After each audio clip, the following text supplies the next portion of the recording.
Assalamualaikum warahmatullahi wabarakatuh.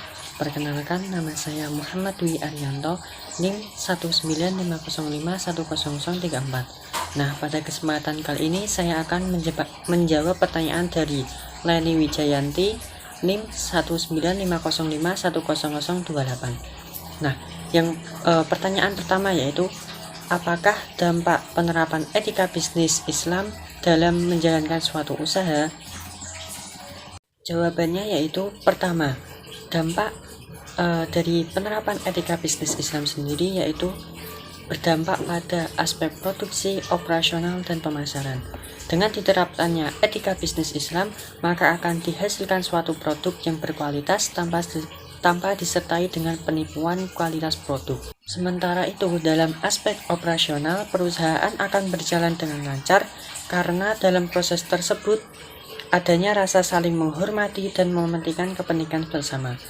Dalam hal pemasaran, dengan penerapan etika bisnis akan didapatkan suatu harga yang sesuai tanpa adanya unsur israf atau berlebih-lebihan.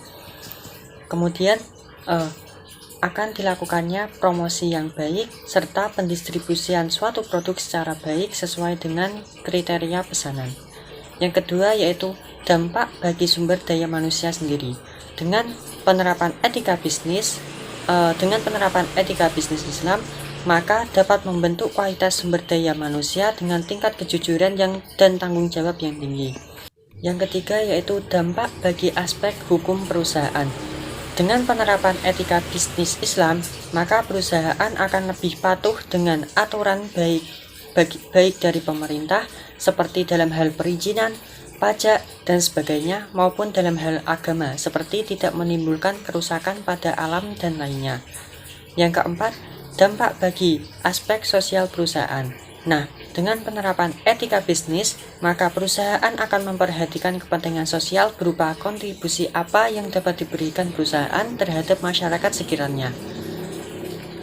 Kemudian pertanyaan yang nomor 2 yaitu, apakah etika bisnis Islam dapat direspon baik oleh masyarakat yang awam akan etika bisnis Islam itu sendiri dan juga masyarakat yang sudah mengetahui etika bisnis tersebut?